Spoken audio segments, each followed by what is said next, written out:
નમસ્કાર દર્શક મિત્રો, આપ નિહાળી રહ્યા છો S9 ન્યૂઝ। હું છું અઝર કુરેશી અને આપની સમક્ષ લઈને આવ્યો છું સ્પીડ 9।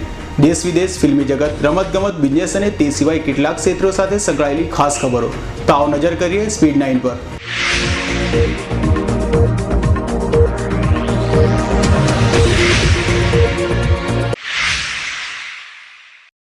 દેશમાં ધર્માંતરણ મુદ્દે વધુ ચાગી રહ્યો છે ત્યારે સંઘના વડા બાદ હવે વિશ્વ હિન્દુ પરિષદના વડા અશોક સિંઘલે પણ વિવાદી નિવેદન કર્યું અને કહ્યું કે દુનિયામાં ખ્રિસ્તી અને મુસ્લિમોના કારણે યુદ્ધ થઈ રહ્યા છે।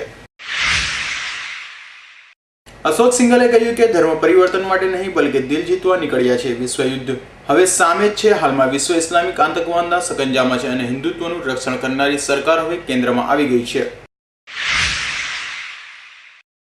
મુખ્યમંત્રી આનંદીબેનના કાર્યકાળમાં ક્વોટાની અસર, પોલીસ નોકરી માટે 5% વધુ અરજી થઈ। પોલીસમાં મહિલાઓની સંખ્યા વધશે। 7 લાખ અરજી પૈકી 1.10 લાખ મહિલા અરજદારો નોંધાઈ।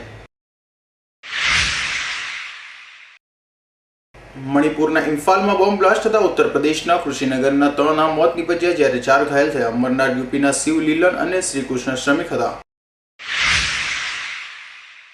ઉત્તર ભારત ઠંડીની લપેટમાં, કેટલી ટ્રેનો અને વિમાનો મોડેથી ઉડ્યા। જમ્મુ કાશ્મીર અને હિમાચલમાં પડી રહેલ હિમવર્ષા તથા ઉત્તર ભારતના કેટલાક વિસ્તારોમાં પડી રહેલ વરસાદને કારણે ઠંડીનું જોર વધ્યું।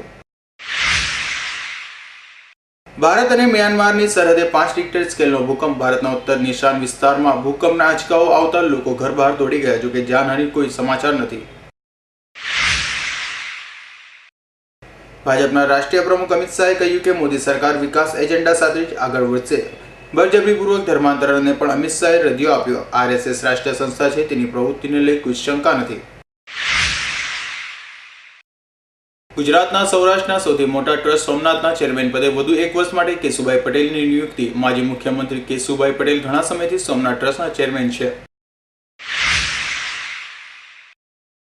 ગુજરાતમાં એડવાન્સ ટેક્સ વસૂલાતમાં 38%ની વૃદ્ધિ। અમદાવાદ ઝોનમાં રેકોર્ડ બ્રેક વસૂલાત થઈ। 2014-15માં એડવાન્સ ટેક્સ વસૂલાત માટેનો આંકડો 10,566.7 કરોડ રહ્યો। વાયબ્રન્ટ સમિટમાં લઈ તમામ જગ્યાઓ પર મજબૂત સુરક્ષા। પેશાવર હુમલા બાદ ગુજરાત માટે કોઈ ઇનપુટ નથી। વાયબ્રન્ટ ગુજરાત સમિટ અને પ્રવાસી ભારતીય દિવસને લઈને સાવચેતીના પગલાઓ લેવાઈ રહ્યા છે।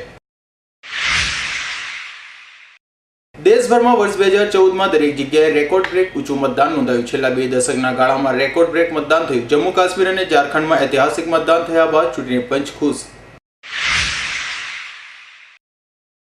શંકરસિંહ વાઘેલાએ કહ્યું કે ગુજરાત સરકારે 1600 કિલોમીટરનો દરિયો કિનારો કોર્પોરેટ કંપનીઓને વેચી માર્યો છે। ચૂંટણી પ્રચાર માટે ભંડોળ હાંસલ કરવા માટે આમ કર્યું હોવાનો પણ આક્ષેપ કર્યા। ગુજરાતના ચકચારિત નરોડા પાટિયા હત્યાકાંડ પ્રકરણના આરોપીઓમાંના માજી રાજ્યમંત્રી માયાબેન કોડનાનીની સજા રદ થઈ નથી, માત્ર જામીન મળ્યા હોવાનો હાઈકોર્ટે સુધારો કર્યો। અમદાવાદ સહિત ગુજરાતમાં ઠંડીનું મોજું ફરી વળ્યું। નલિયામાં 7.5 ડિગ્રી તાપમાન। ગુજરાતના મોટાભાગના વિસ્તારોમાં લઘુત્તમ અને મહત્તમ તાપમાનમાં ભારે ફેરફાર। ઘણા વિસ્તારોમાં જનજીવન નસર। ગુજરાતના એશિયાટિક સિંહ સંવર્ધન માટે કેન્દ્ર સરકાર છેલ્લા 3 વર્ષથી ₹34.39 કરોડની ફાળવણી કરી રહી હોવાનું જણાવ્યું। રાજસ્થાનના ડોક્ટરને ધમકી આપનાર ભાજપના ધારાસભ્ય ગુંજલને સસ્પેન્ડ કરી દેવાતા ચકચાર। રાજસ્થાનના કોટાના ધારાસભ્યએ CMHOને એટલી હદે ધમકી આપી હતી કે તેમણે નોકરી પર છોડી દીધી। કોંગ્રેસ પ્રમુખ સોનિયા ગાંધીની સ્થિતિમાં સુધારો થયો હોવાનું તબીબે જણાવ્યું। ગત સપ્તાહમાં નાદુરસ્ત તબિયતને કારણે સોનિયા ગાંધીને હોસ્પિટલે ખસેડાયા હતા। એક અહેવાલ મુજબ પ્રતિબંધ છતાં લશ્કરે તોયબાને નાણાં મળી રહ્યા છે। આતંકવાદી સંગઠન જુદી જુદી રીતે નાણાં મેળવે છે। સંયુક્ત રાષ્ટ્ર દ્વારા પણ કબૂલાત કરાઈ। ગુજરાત અને પાકિસ્તાનની સરહદ નજીક હરામી નાળા નજીક પાકિસ્તાનની બોટ બિનવારસી મળી આવી। પાકિસ્તાનની બોટ બિનવારસી મળી આવતા BSFની ટીમે બોટ ઝડપી તપાસ શરૂ કરી।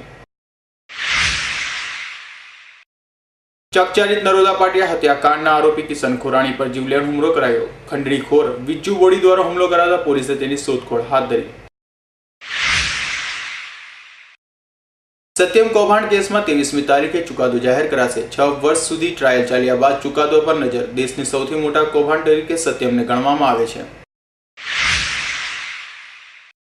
શિશુ મોત દર ઘટાડી દેવાના ટાર્ગેટ સુધી નહીં જ પહોંચાય। વર્તમાન ગતિને જોતા ટાર્ગેટ હાંસલ નહીં થાય દેશમાં રોજ 2000 શિશુના મોત થાય છે। 2015ના અંત સુધી ભારત પ્રતિ 1000 જન્મ સામે 39 થી પણ નીચે શિશુના મોત દરને લઈ જવા ઈચ્છો. ઈપીએફઓ યોગદાન તરીકે કુલ 79,000 કરોડ મેળવશે. ઇન્ક્રીમેન્ટલ ડિપોઝિટમાં 14% વધારો થયો. પ્રોવિડન્ટ ફંડ યોગદાન તરીકે 59,346 કરોડ અને પેન્શન તરીકે 19,000 કરોડ રૂપિયા મળે તેવા અંદાજ. અરુણ જેટલીએ કહ્યું, વીમા ક્ષેત્રમાં સુધારાને આગળ ધપાવવા માટે સરકાર દૃઢપણે કૃતનિશ્ચયી છે અને તેને અટકાવવા માટે કોઈ પણ રાજકીય અવરોધને સાંકી લેવાશે નહીં. રાજ્ય કક્ષાના પ્રજાસત્તાક દિનની ઉજવણી દેવભૂમિ દ્વારકામાં યોજાશે. રાજ્યપાલ ઓપી કોહલી અને મુખ્યમંત્રી આનંદીબેન પટેલ ઉપસ્થિત રહેશે. 25મી જાન્યુઆરીએ વિવિધ કાર્યક્રમો સાથે મહિલા સંમેલનનું પણ આયોજન કરાશે. કેજરીવાલ સામેના બદનક્ષી કેસમાં કોર્ટે ગડકરીને 10,000 રૂપિયાનો દંડ ફટકાર્યો. સોગંદનામું રજૂ કરવાના કોર્ટના આદેશની અવગણના કરાતા નીતિન ગડકરીને દંડ ભરવા આદેશ કરાયો.